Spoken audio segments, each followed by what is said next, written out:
Hello and welcome to the TCF Morning Show. It is Thursday, April 15th, and this morning I am joined by Boomy at Boomy TCF and Matt Schoolfield at schools_01 on Twitter. The main page is at typical_Chicago. I am Zach Lulia at ZLulia TCF.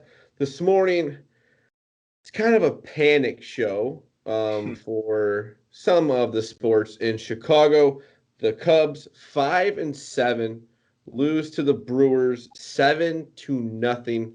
Lose another series. They got outscored, I think, like 15-6 in this series. It's like what I don't know what's going on, but we'll get in. Well, we know what's going on actually. We'll get into that. The White Sox are currently beating the Cleveland Indians 8-0. And as we start recording the show, Carlos Rodon has a no-hitter going into the ninth inning. So we'll keep you up to date on that. Then we'll go into the Bulls, who lose to the Magic at home, 115-106. Me and Boomy today we're talking about how there's only a month kind of left in the season. You can't be losing games like that at home to the Magic. And then we'll get into the Hawks, who are pretty much just also doing the same thing as the Bulls, fighting for a playoff spot. And then we will end the show with Boomy's wacky web story like we always do. Follow us on Instagram and Facebook at Typical Chicago Fans. Go over to the YouTube page, subscribe to the YouTube page, Typical Chicago Fans. Morning shows, podcasts, interviews, food reviews, all on the YouTube page. And wherever you get your podcast from, just type in Typical Chicago Fans and you will find us on there. If it's Apple, please subscribe, rate, and review. Please leave a 5-star rating. 26shirts.com, Chicago. Boomy has his shirt on. I've got my shirt on tonight, which is kind of fitting for the Cubs. I didn't get the message beforehand. But mine was just kind of the way I feel right now, Maddie. No, I know, I got you. It's a very fitting shirt. We'll put it that way. If you want a shirt just like me and Boomy have, go over to 26shirts.com, Chicago. Use the promo code Typical Chicago Fans at checkout for 15% off of your purchase. Again, that is Typical Chicago Fans at checkout for 15% off of your purchase at 26shirts.com. Chicago boys, how have we been doing? It's been about a week or so since we've done a show. Been a lot of baseball, basketball, hockey in Chicago going on. How are we doing?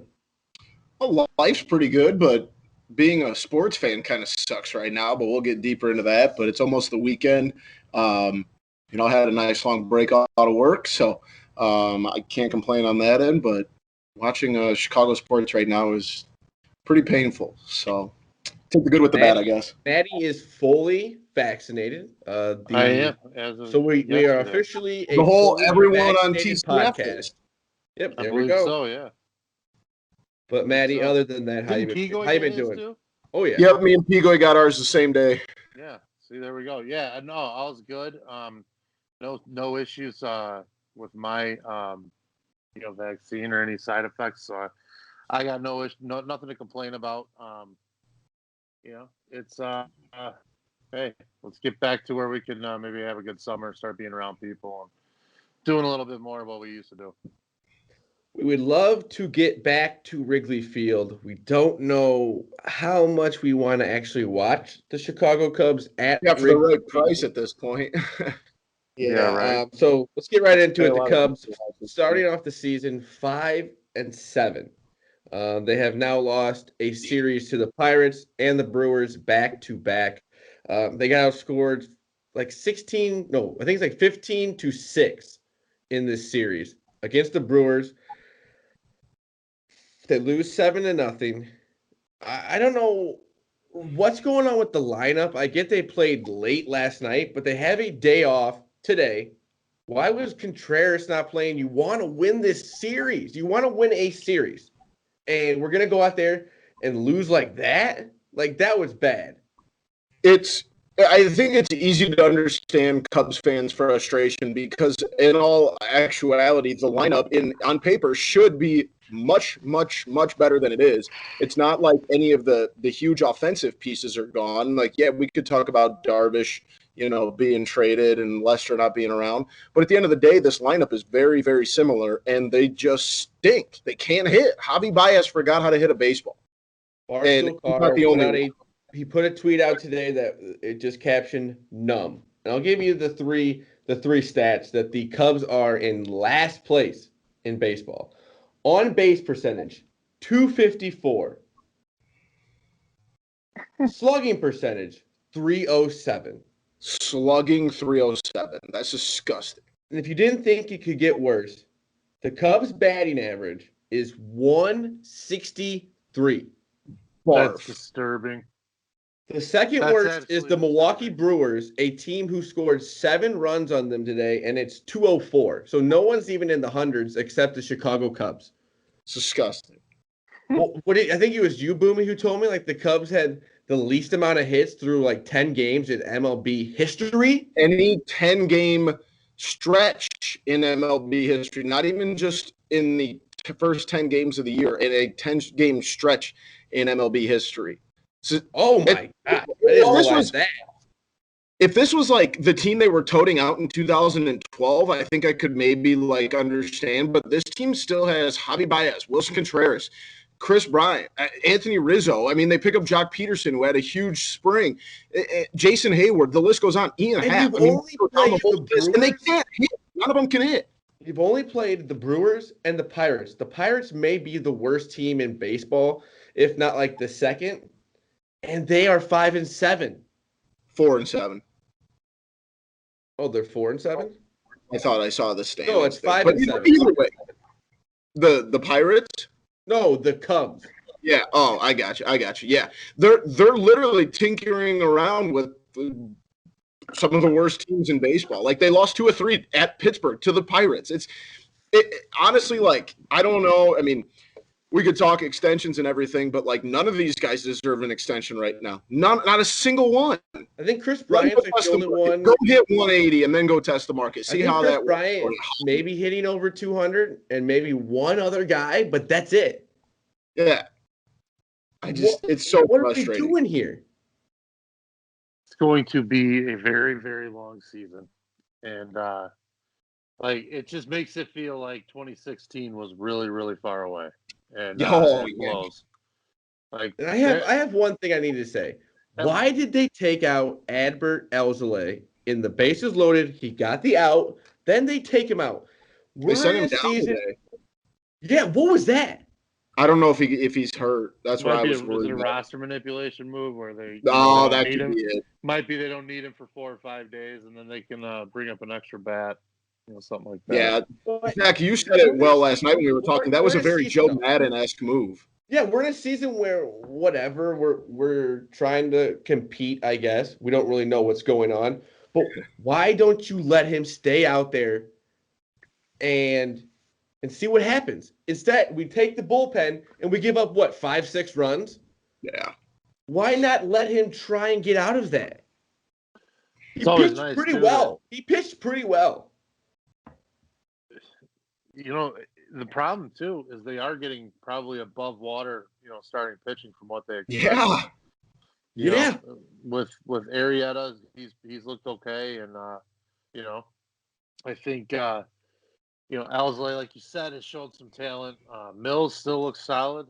I like him coming out of that pen, being the long kind of swing guy. I think he's got a lot of talent and can pitch that role really well. Zach Davies got lit up, but. Other than that, I think there's still the ability to win some games on the pitching mound is there.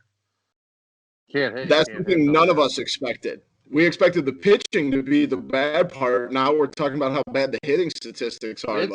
I think it's fair, and we talk about remaining positive, but at the same time, I think it's fair to criticize this lineup in the fact that the names that we see on it and the guys that are in this lineup are more than capable of producing better than what they are.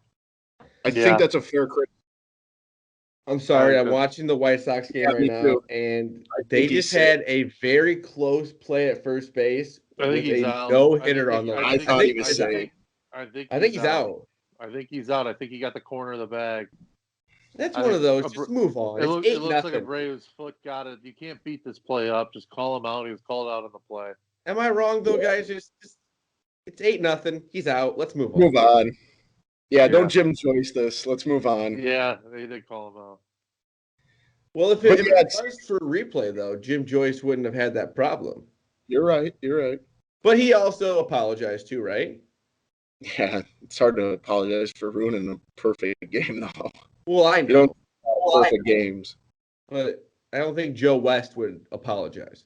No. I think if Rodon finishes this off, his wife is pretty vocal on social media, I believe. She's going to start lighting people up on that. Because this guy's taken a lot of critics over the years on White Sox Twitter. So the finish off the Cubs talk, though, I don't know what we're gonna have. It's gonna be painful to watch. Not painful in the way of like, I don't know. I guess I shouldn't say it that way because guys, I love watching the Cubs. Really good teams yet. No, and like they're 5-7 against a bad schedule so far. The offense just isn't there. It wasn't there last year. I don't know what's gonna happen at this point. Let's just say this is going to be our friend Dom's biggest test in a long. Oh yeah. At least we have somebody like the director of morale. He's got his work cut to keep everyone sane. We need someone to keep Cub fans at I don't know. Keep him calm down a little bit. We know he's not afraid to work, but Jesus, man, it's gonna be. He's got some work to do. Yeah, it's not looking good, boys. It's rough. It's the first 12 games or anything, it's not good. Was it 2019? They lost They started out 1-7 or something like that at the beginning of the year, 1-6 maybe. Yeah. Kind of flipped the switch. I think they had a rough series with Texas and then came back and got swept right after that by maybe Pittsburgh or something like that. Yeah, so, I don't know. I mean, you just watch the games and you just where's the spark going to come from? Where's the offensive spark going to come from? It's an absolutely lifeless lineup. Mm-hmm. Yeah, that's a good way to put it. Let's move on to the White Sox because as tough as everything's kind of been with the White Sox, some decisions for. Was that a perfect game? No. Oh. I was just wondering because he just hit a batter. Yeah, he did. And he looks very dejected like it was a perfect game. That's the only reason I said that, but maybe we'll move on. It's been a rough beginning just because, I mean, they're playing decent. I think they are 5-6 before this game. But some choices from the coach. It was. Not playing Andrew Vaughn very much. It was a perfect game. Oh my God. I was gonna say, you can't. Yeah, he's got no walks, no hits. Yeah, you can't look like that. I was no errors. Just There's move no on. errors for the Sox. Bro, you got to jump out of the way of that. He almost hit another one. I think that's what he was trying to say to the guy. Come on. Yeah. No, the Sox are treading water. You know, they're a talented enough team, despite the fact that Tony La Russa's a bonehead, and we've all known that. And we made fun of that hire from the beginning. But they're playing Andrew Vaughn. Why? What's he trying to prove here? That's the one move that I don't understand. Is they started putting him out and left, and they started working him in the outfield, and it's okay. And now you're not going to play him. Well, then let him go back down and get at bats because sitting on the bench is not. Either consistently play him at the major league level or let him go play consistently at the minor league level. But don't have him sitting on the bench. Absolutely, completely agree. And their pitching has been absolutely. And Rodon's about to finish off a no hitter. It's looking like, but Giolito pitching's amazing last night. Giolito's in the conversation is, right up there with the best pitchers in the league behind DeGrom. That was one of the best pitch games I've ever seen. Him and Shane Bieber. Him and Bieber are unreal, dude. Him and Bieber both are unreal. It's Bieber put on one of the best pitching performances I've seen out of a pitcher in a long, long time last night. he's filthy, and he just does Yeah. like it does not get rattled, does not get phased. He's like the same even keel the entire game for him. He's Do you he's really guys fun to think watch. that?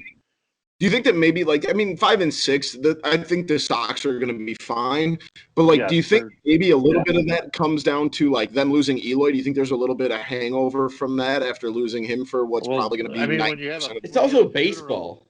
when you have a funeral Right. for a teammate who got Yeah, a that's neck true. injury, I mean, yeah, it's hard. I to also recover think from. starting off, 2 series in a row on the far West Coast, that doesn't help your situation either. I think the White Sox they're in a great position. Honestly. I agree with you. As much as I want to say about the White Sox, this offense, I mean, their offense is just, I mean, they can get 8 runs any night they kind of want because they have that. The rest of their division's not in place. Not saying they're going either. I'm not saying that they do it every night, but they had the possibility to. The Cubs are Well, lucky Matt, to you make score a good point about the 2 division, though. What I'm trying to bring it back to is, it hurts to say, but the Cubs are just trending down, and the Sox are trending up. Yeah, Arrows, and arrows that sucks going the to other say. way. That was We kind of all saw that coming, though. That's one of the worst sentences I've ever said. Yeah, it's like and I don't see what the Cubs can really do. Well, yeah, it's not like the farm system is like chock full of. It's not like there's some 100 prospects. Javi Baez prospects sitting. Trade guys who their stocks could not be lower. Yeah, no kidding. The lowest of their careers. Yeah, we're gonna trade for anyone on the lineup that is hitting 167 as a team. Yeah, that has the worst. Well, you could be trying to scrape by to get at bats for Andrew Vaughn. You know, we'll find a place for him on the north side if he wants kidding. to. No kidding. I'd love to get that guy. Yeah, like I said, the White Sox. It also is awesome. They're getting good fans support at the games. I don't really know is it still like 25% capacity? 25% is the city is allowing. Yeah, I love going to Wrigley, but like I said earlier, for the right price, I'm not paying $150 to get in there to watch a team hit $163. If this pace continues, I don't think you're going to have to worry about paying those prices later on in the year. So. Seriously, if it's going to be that way, we're going to be paying $20 a pop, which sucks. It sucks we're in that situation. Hey, the Ricketts still have to make up for the money they lost last year, guys. What are you talking about? Yeah, you're right, Zach. Billionaires crying poor. See, that's where I can't take that kind of stuff. Like, whatever. The team is what they are, but like, I'll say this. Why did they trade you, Darvish? What was the point? What was the point of that? Really and truthfully, was it?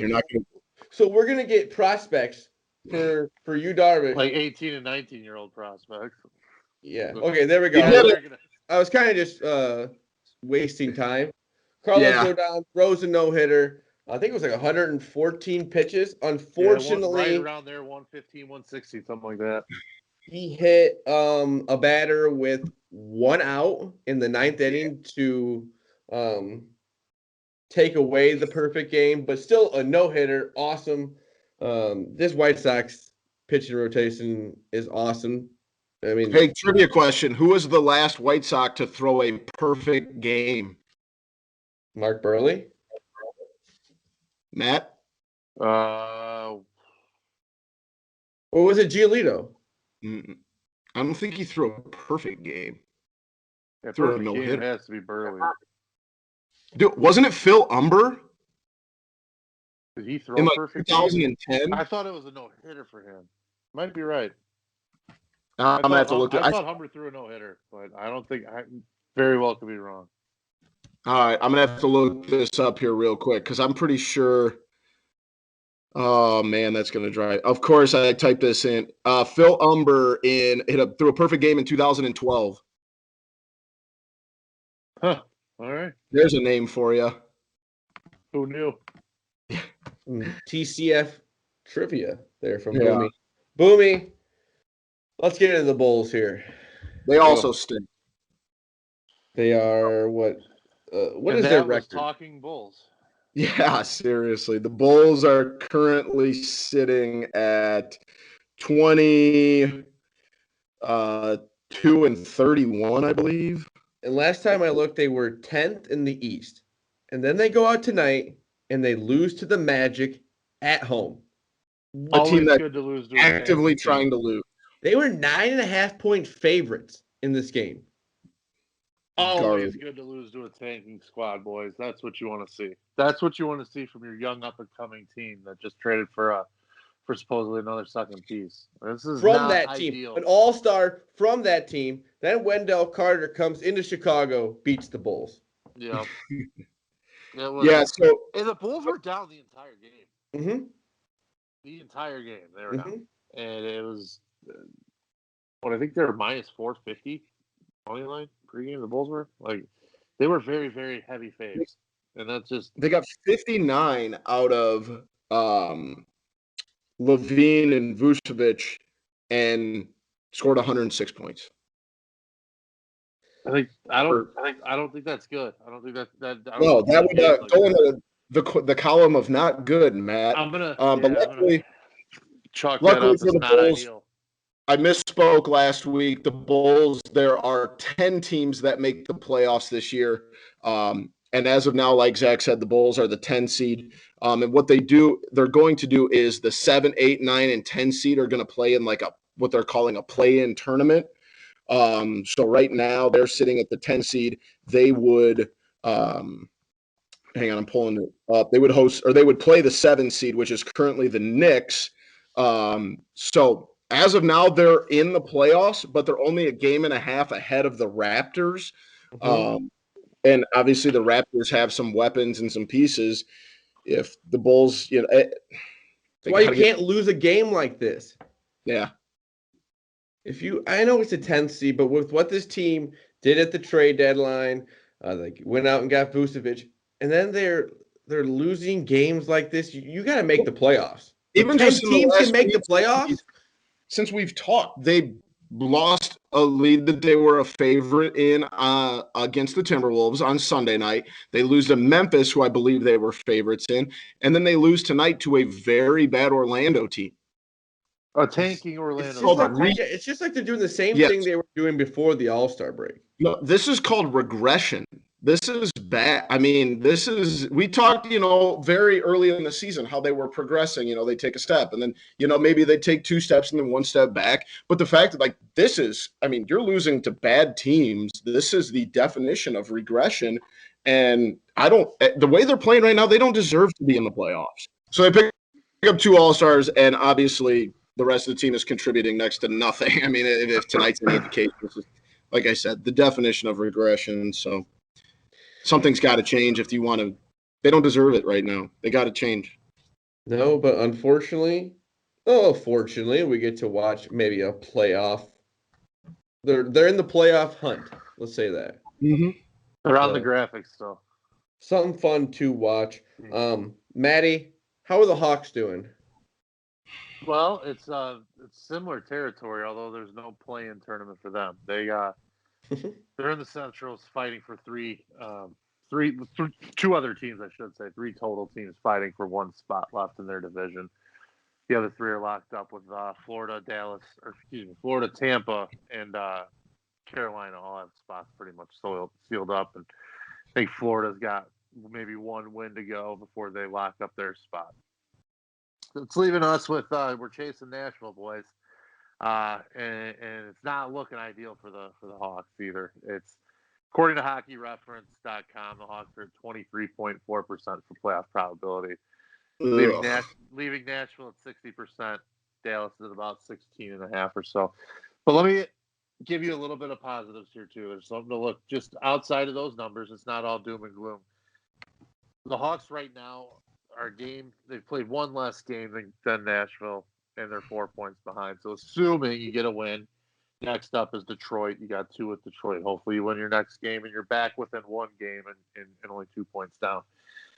And then you've got, after Detroit, you've got 3 really big games starting with those same very Nashville Predators. So first one's going to be in Nashville, the next 2 at the UC.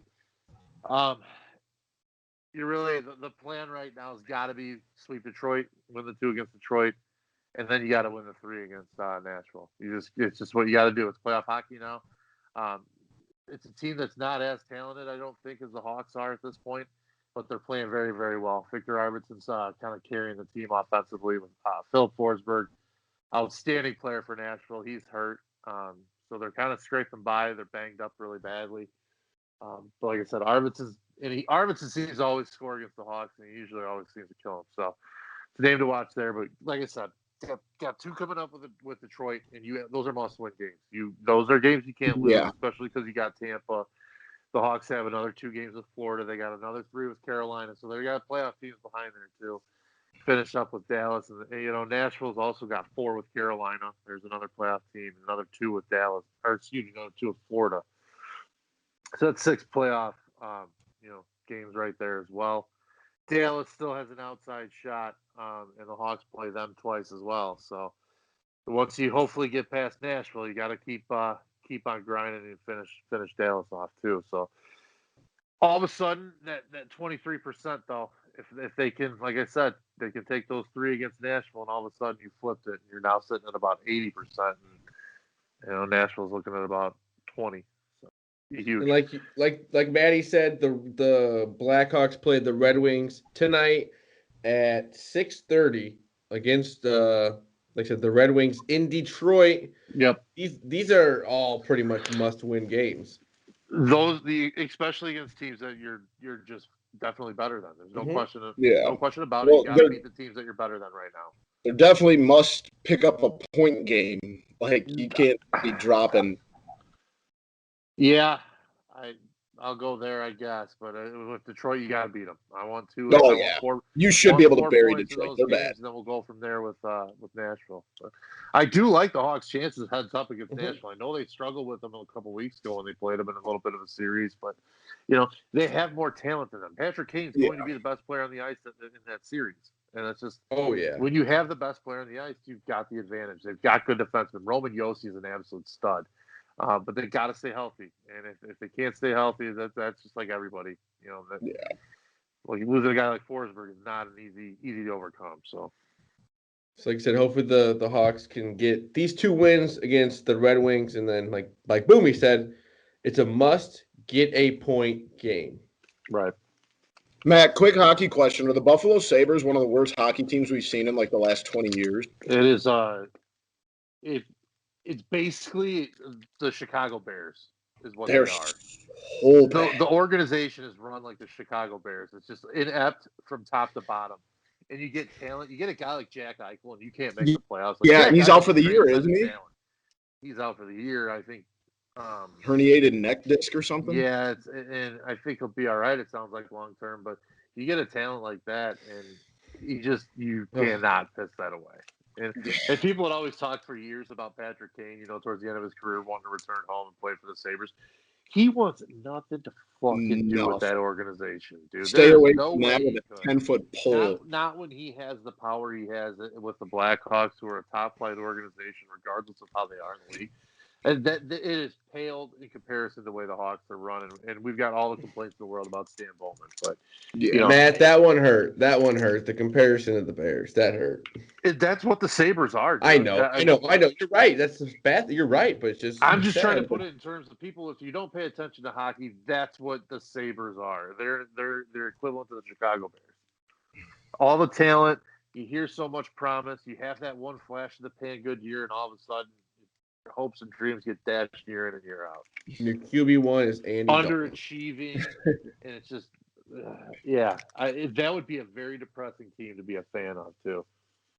The Bears? Well, yeah, it already is. But I'm talking Buffalo.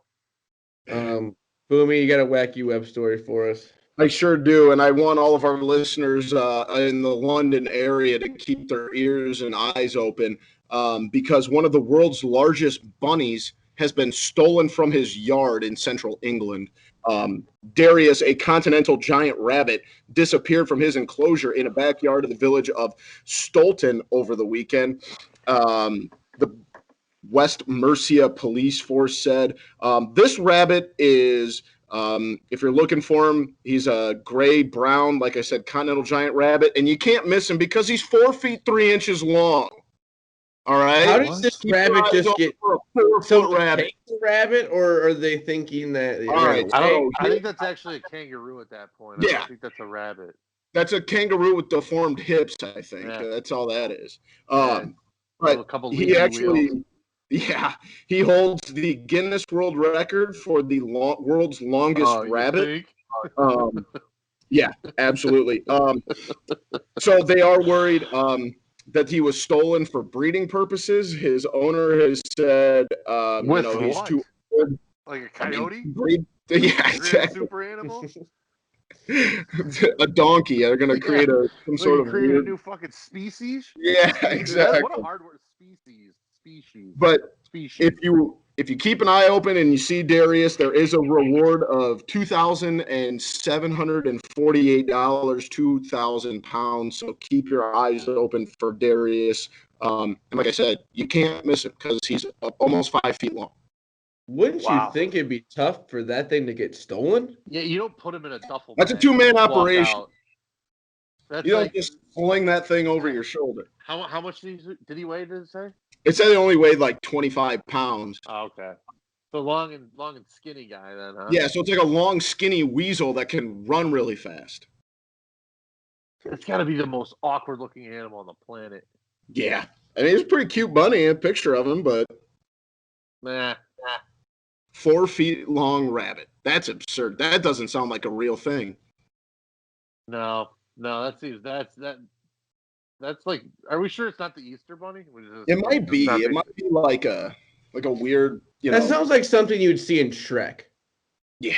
Yeah. Something. That's. What kind of sicko stealing a 4-foot rabbit? Apparently, somebody that I don't know. Also wants I'm out on a humongous rabbit. I can tell you that. I have no interest in a 4-foot rabbit. Yeah, I was kind of thinking. That thing has to eat so much? No. Yeah. Keep it. Anything post show, boys? Well, I don't know when we're going to do the next podcast so we can talk media recommendations, but I got to throw this out there real quick. And we just recently got HBO Max, and I watched the QAnon documentary on there. What a wild ride that was! Holy cow! That one looked. I was watching the trailer for that. That thing looks insane. Lord, go ahead and watch that one, boys. If you want 6 episodes of just some unexplainable content that makes you question everything in this world. I think I might have. Well, if somebody watches it smoking the funny stuff, I bet you that would be crazy. I think you need to watch it because you will just be more perplexed by people buying into and believing what they believe. It's an absolute wild ride down the human brain.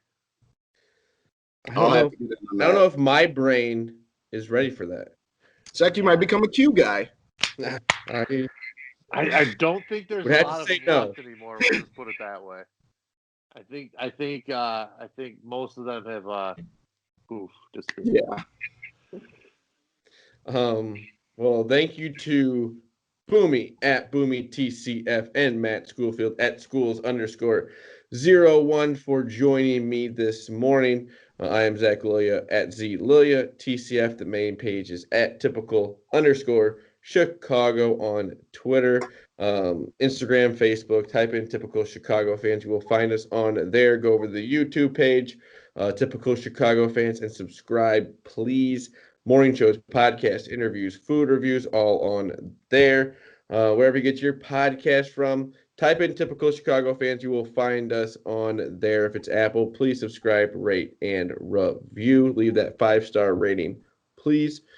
And shout out to 26shirts.com, Chicago. Boomy's got the shirt on. I've got the shirt on. Boomy's got the shirt in the background. If you want shirts just like these, go over to 26shirts.com, Chicago. Use the promo code typical Chicago fans at checkout for 15% off of your purchase. Great deal. Again, too. that is great deal. 15% off of your purchase at 26shirts.com Chicago using the promo code typical Chicago fans at checkout. Anything else, boys? Let's ride the rest of this week into a beautiful weekend. Maybe the Cubs can pick up some wins. At least maybe we'll just have we can just stop sports until August for us. We can Hey, just the Cubs enjoy the not world. disappoint us today. That's true. It can't hurt us today. Yeah. Find a golf This course, boys. Yeah. This has been a little chilly out, Maddie. Okay. You gotta take what you can get.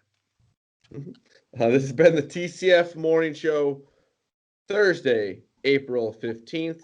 We love you all. Peace.